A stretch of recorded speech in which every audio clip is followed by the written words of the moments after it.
Good evening, everyone. As always, I am Marcus Thomas, joined by the incredible Bradley Davis. We have a big episode tonight. We're going to be talking about a lot of different things. Yeah, Marcus, we have news from all across the sports world. From the NFL proposing a new format for the playoffs and regular season, the Cavs parting ways with their head coach, and our very special double skewer of the week. But first, Rob Manfred said some very questionable things this week in some press conferences that we have to address. So, Marcus, we'll start with that. Yeah, he called the championship trophy a piece of metal, which for all the players, that is the goal, is that piece of metal. I know as a longtime Cubs fan, when we won that piece of metal, I was super happy and super excited for the team. So debasing the trophy is never a great idea, and I don't think I understand what he was trying to do with this comment, but he went about it the completely wrong way. Yeah, look, we got a piece of metal. Hey, we won the World Series. Let's go. Nice. No, it's all worthless. right. It's just a worthless piece of metal. Yeah, that was a little. I read it in context.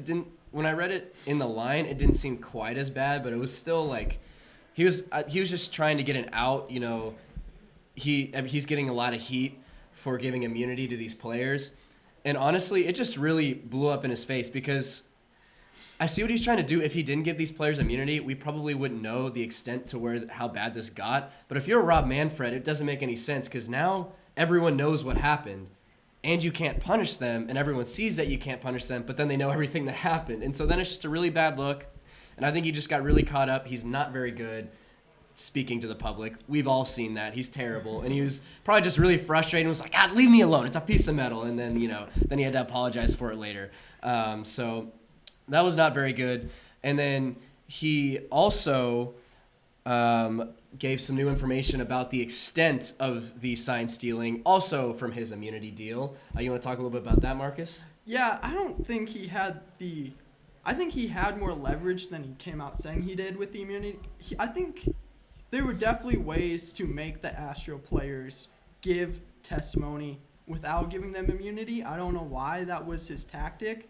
But I think at the end of the day, he just wanted this solved. He just wanted the scandal to end. I think he really just wants this all to blow over for the MLB and get back to actually baseball things and not this scandal. But I don't think it's going away for a while.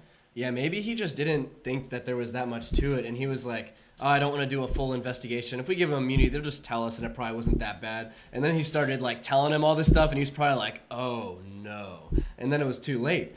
And what he also said, I believe it was this Tuesday, was that they used it during the playoffs, and then still said that they have immunity. So they literally were using it in the playoffs. But one thing that I have had questions about, maybe it's just because the Astros have been talking. The Red Sox have stayed quiet, and no one's talking about the Red Sox, but they won a World Series too, doing the same kind of thing.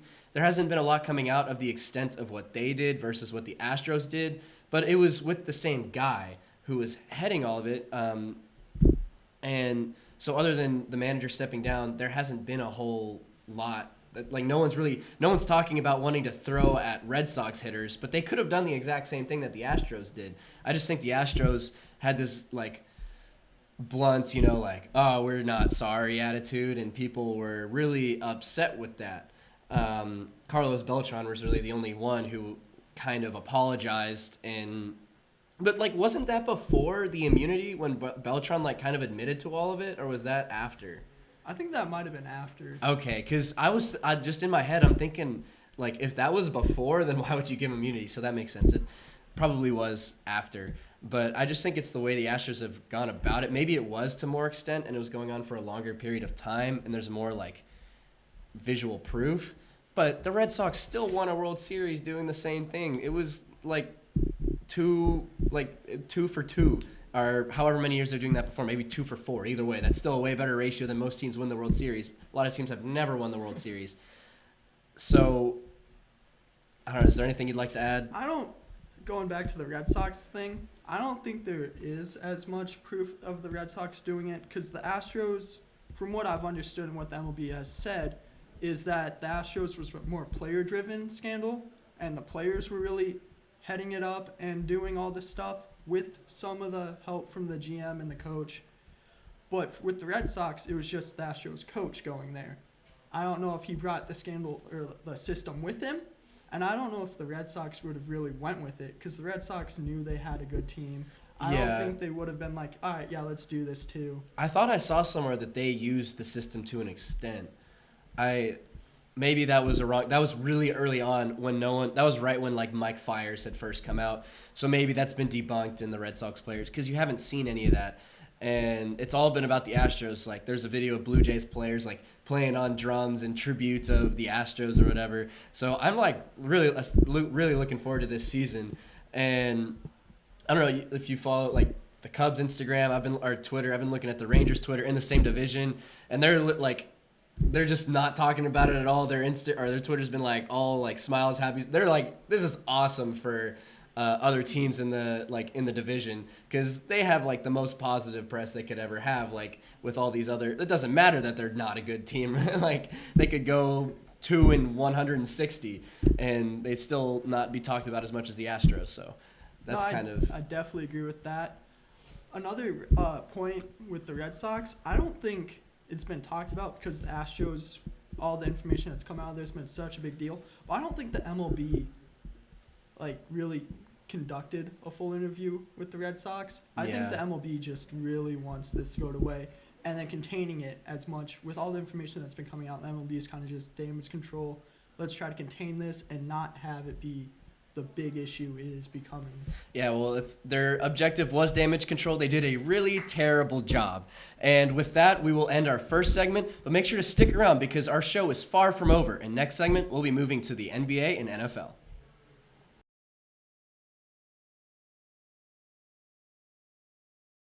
Welcome back, everyone. And it is time to talk the proposed changes to the football schedule. Reported by Adam Schefter, the latest collective bargaining agreement includes a proposal to lengthen the regular season to 17 games, increase the playoff field to 7 teams, and shorten the preseason to 3 games. Bradley, is this something you'd like to see, or should they just leave the format? I go back and forth with this one. The only reason I would want to see a change is because change is kind of cool. It's like interesting, especially in the first couple of years to see how things are. I know a lot of people hate the preseason. I'm very conflicted because the preseason isn't fun to watch, but it gives some of those guys that are borderline more chance to show themselves so that if they have one mess up, they're not just gone. Now, like, it really constricts how people can perform. You make one bad decision and you're gone. So I'm kind of indifferent on that.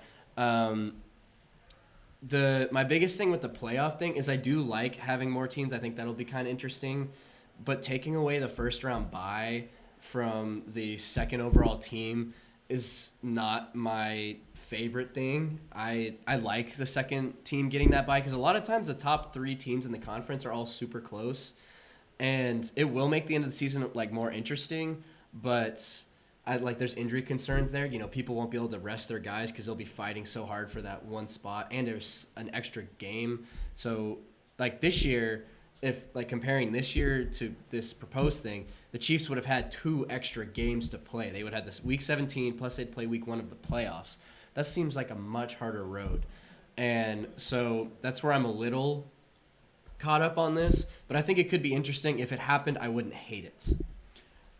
Last week we discussed the MLB basically doing this format, but with the reality show twist. It was different. It's just the same thing without the reality TV element. And you absolutely hated it. It's different. It's not different.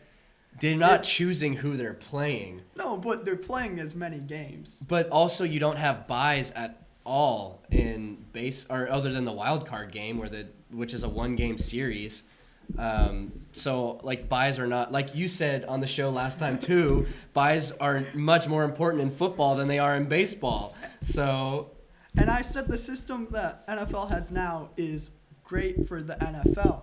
I don't like this system. I don't like adding a game. I don't think the preseason needs to be 4 games, but taking 1 game off doesn't really change anything.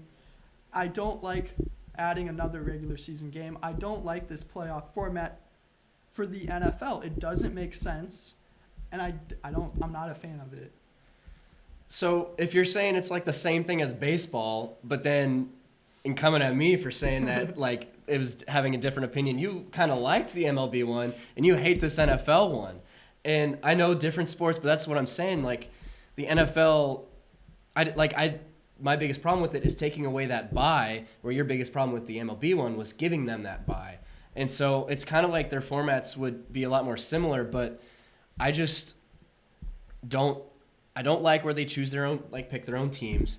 And I don't like taking away the divisional, like the difference is in football, you play one game playoffs no matter what. It's you get a lot, like one game determines a lot more, and that's just how the season is. In baseball, having the top teams play in a 3-game series is just ridiculous to me, because in this new format, the 2 seed, they do have to play more games, but at least they're not like playing, like it's not like they're only playing a quarter to move on in the round, because that's basically the equivalent of what it would be. It would be like playing maybe even half a quarter based on the entire season. So that's why I like I said, I don't love this NFL proposal. I definitely don't dislike it as much as the MLB one. And I see why you don't like. I mean, the NFL playoffs work well right now. There's a ton of it's like almost what if it's not broke, don't fix it. But if they did do it, if they did this and then the MLB did their thing, I would be semi okay with the NFL one. The baseball one, I mean, I guess when it comes down to it, you're right. I would watch. I am curious. Like, I'd be like, how bad can this really be? So maybe that's what they're going for, and that would work if the MLB did that. But I don't see them as the same level of change. I see the NFL one as a much smaller change than the MLB one would be. With the MLB, I like the more teams in it. The NFL, I don't like it as much. The Pittsburgh Steelers would have made the playoffs in this scenario, and they would have had to go up against the Kansas City Chiefs, which would be more Mahomes, which would be a good thing for football fans. But also the Steelers in the playoffs this year That's a good wouldn't point. be the product in the playoffs wouldn't be as good with more teams in it. I mean, a couple years ago, the Seahawks made it 7-9.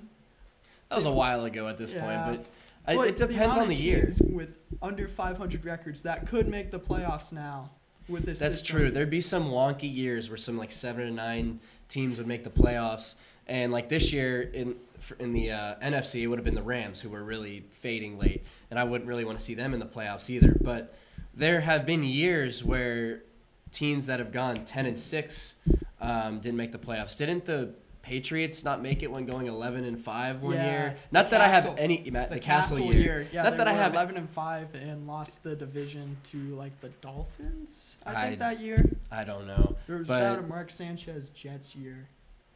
No, it was before the Jets. It was before the Mark Sanchez with the Jets. And I want to make it clear, I do not have any sympathy for the 11-5 Patriots. It's just a good point that teams that go 11-5, I think, should be in the playoffs. But you're 100% right. There would be some Atlanta would have been still in the playoff race in late this season if that was still a thing. And the Steelers, they did not need to be in the playoffs this year. So you know what? I concede. They maybe it wouldn't be the greatest thing, but I mean, and this extra week of football is already pretty much the lowest, the quickest season out of the 4 major sports, I believe. I can fact check that later, but I believe it's the shortest regular season, so that would be cool. Players' health, though, I mean, it's what's more important. I mean, the NFL has been saying for a long time now that they are player safety driven, and adding more regular season and postseason games doesn't seem to fit that as much as the NFL is just protecting the bottom line and trying to make the most money they physically can. Well, yeah, I'm mad at myself for not bringing this up right off the bat. It was the collective bargaining agreement proposal, and it's one this proposal has one that was been highly pushed by the owners of the league, not the players, because they're going to get a lot more revenue and a lot more TV money and a lot more stadium money if there's a longer season and more playoff games. So that was one of my biggest things is, do the players want this? And I don't think there's been a whole lot said by the players yet, but I'm sure it will be soon if it is actually getting close to coming into effect. But that was my biggest problem with it initially, was that it's been a movement by the owners wanting money, not the players. So that's That's my biggest thing with that. Anything else you wanted to add? Yeah, going back to the money thing, I think the players will end up making more money with this deal. And another big thing that we should focus on is this current CBA that the NFL is under doesn't end this year. It ends next year, next offseason. So the players don't have to do anything with this proposal this year. They could wait it out. And the owners pushing this so heavily means the players could try to leverage in some of the key things they want changed as well. That's a good point. Kind of like trying to compromise with this, like letting the owners have this, but trying to get as many of the things they want for themselves in there too, to try to meet in the middle with it. Maybe they'll get some head insurance. Something. Yeah. Definitely would be helpful. Yeah, well, next up, we move to the NBA, where Michigan basketball coaching legend John Beilein announced Wednesday he will be stepping down as head coach of the Cleveland Cavaliers. In his first professional season, Beilein struggled with the Cavs, going only 14-40, and cited the toll of losing as his reason for stepping down as head coach. So, Marcus, what do you think of the reason he gave, and what do the Cavs do moving forward from here? I don't blame John Beilein. He has been a very successful college coach. He will once again go back to being a very successful college coach after the season. I think his coaching style and the way he coaches is better suited for the college game. I think he will coach in the college game for a long time after this. Some coaches just don't translate to the pros. Nick Saban was an NFL head coach for a while, didn't go great. He's been one of the greatest college coaches of all time. It's just sometimes these things happen. And the Cavs aren't very good. It doesn't really matter who's in charge. They have a lot of talented players that don't play well with each other. And Kevin Love was never happy with Beilein as the head coach, which when your best player and your veteran presence doesn't like the coach, never goes well for the coach or the veteran player. And the interim coach now is J.B. Bickerstaff, who all the players were going to during the season anyways with their issues and not Beilein. So I think J.B. Bickerstaff will be better suited long-term for the Cavs and these players. Yeah, and interesting enough, Kevin Love said that he greatly respected Beilein and thought that his decision was quote-unquote ballsy. Don't know if we're allowed to say that, but it was direct quote from Kevin Love that that's what his decision was. And I thought that was interesting because I personally do not like this and figured that the players would not like it. So I don't know if he was just saying that because he wanted him gone. If he would have said, I just don't feel like I'm good enough for the job, like that, like you said, like the game's translating, but he was not on the hot seat. Just the fact that he said that the owner came out and said that he was not expecting him to step down, and he was full Beilein for at least the rest of this season. He did not have super high expectations for the team, nor people should. They're a young team. He just wanted them to develop under Beilein. And the fact that he's quitting because they're losing just seems like he's giving up on the players. Like he's like, oh, I can't do anything with you. This losing is really getting to me. I guess I should quit, you know? Like, what kind of message does that give to your players? Like, oh, yeah, we're losing. Maybe we should just give up. Reading the article on it, he said it was like the toll on his family. I just don't understand how him losing NBA basketball games, getting paid millions of dollars is a toll on his family. Like, I understand the transition might be a toll, but he said losing was the toll on his family. So unless he just seriously can't handle losing, which he couldn't have expected to take the Cavs to the playoffs this year. You're not going to. You have to. That's why I think it was kind of a cop-out. He just wanted out of that situation. Apparently the speech he gave to his teammates when leaving was super respectful, according to Kevin Love, who, again, wanted him gone anyways. So I'd want to hear what the other players have to say about it, because if I was one of them and my coach was like, yep, we're losing too much, I'm gone, I'd be like, wait, what the heck? This is not cool. So that's why I do not like the decision by Beilein.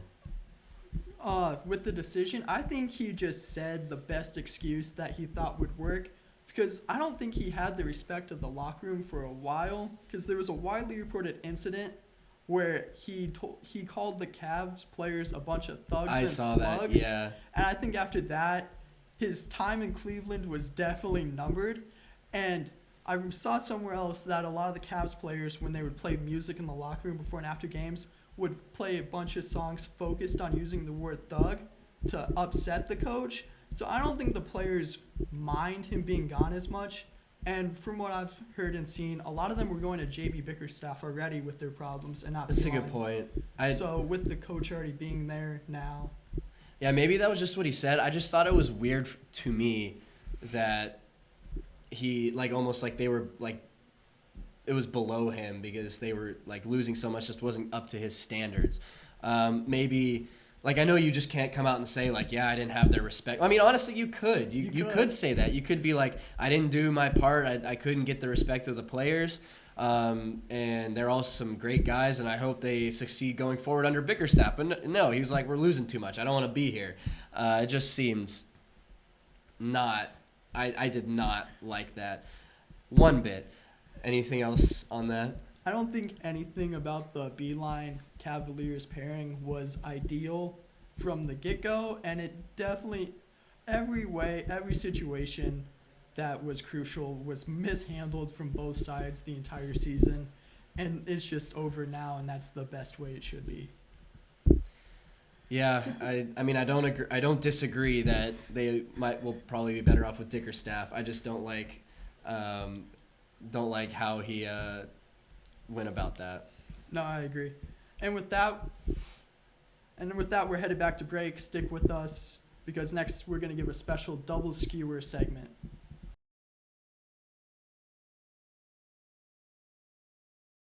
Welcome back for our final segment, our special double skewer segment. And I know we haven't done this in a while, so I'll go ahead and explain a little bit what this segment is. So normally we give our spatulas and our skewers, Tailgaters. It's our logo, naturally. And how it works is basically with mine and Marcus's creative freedom, we come up with plays or events or news that embodies either a spatula or a skewer.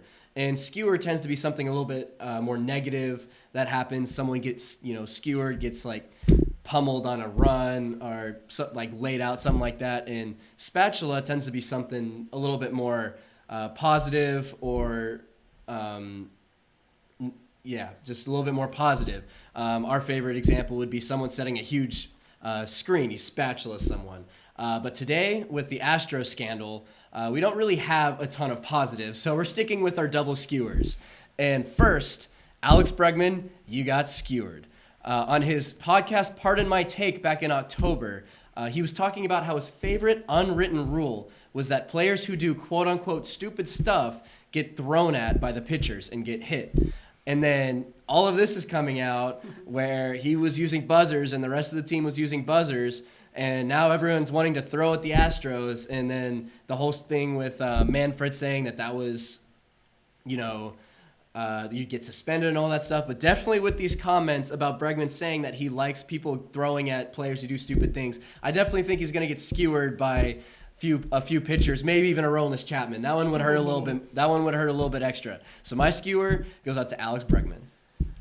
Going back to that topic real quick, I think it's interesting because I understand why Manfred's going to suspend people for throwing at the Astros, because especially if Chapman hits Bregman, or how many times do you think Bregman, Altuve, and Correa are willingly going to get hit by pitches until they charge the mound? True. And then if they charge the mound against a team like the Yankees, they don't play the Dodgers this year, luckily for the MLB and their image. But if they charge the mound, it's not going to be like one of those brawls where it's like, hey, stop doing this. We don't need this. It's going to be a full-on fight. I want to see that. I want to see that too. But the MLB definitely does not. Yeah. That will be another media disaster that I don't think Manfred could handle. Manfred has shown not be able to handle any scandals coming out of MLB. And a full-on fight on the field will definitely further tank the MLB's image. which is why he's going out and he's trying to curb this as hard as he can with the suspensions. Well, what I'm interested to see is just naturally, like, pitchers hit hitters on accident. So what if a pitcher accidentally hits an Astros hitter? They're going to get thrown out of the game. They're going to get suspended. And he's going to be like, hey, I did it on accident. Everyone's going to be like, nah, you wanted to hit him. And he'll be like, I mean, I wasn't complaining, but it was an accident. And it's going to be really hard to tell, like, because, a lot of them, some will hit him on accident and say they did it on accident. Some will hit him on purpose and say it was on accident. So it's going to be hard to distinguish. But when it comes down to it, Alex Bregman will end up getting hit. He will, definitely. And I think the biggest word in the phrase Manfred used is if the ump determines intent on hitting the pitch or hitting the batter. So if it's a 50-foot curveball that just bounces up and hits Altuve in like the thigh, I don't think a pitcher will get tossed for that. But if it's like 98 to the ribs, that guy is definitely gone. Yeah. Which probably should happen more often in baseball. But the suspensions have to be big. They can't be a 5-game suspension like we're used to seeing when guys throw at batters. They're going to have to be big. Otherwise, I know I'd risk 5 games. That's a start, maybe. I think they should start with 5 games, like, at least for the first time a pitcher does it. Or, like, I mean, they can do whatever they want. If they think, like, if Aroldis Chapman throws 102, then, maybe you suspend him more. It's up to their discretion. So maybe see, like, the risk for injury and that sort of thing. But anyways, we are running out of time, so we got to move on. Marcus, what is your skewer? My skewer of the week is Jared Hughes at Team Photo Day. His 1,000-yard stare is impressive. He's been doing this for a while now with whatever team he's on, and he is my skewer of the week for incredible Photo Day photos. Skewering the Astros in their team pictures, as he should. But that'll wrap up our show. Make sure to follow us at 23 Sports MUTV on our website and on Instagram at MUTV23. From myself, Bradley Davis, and my co-host, Marcus Thomas. Have a great night.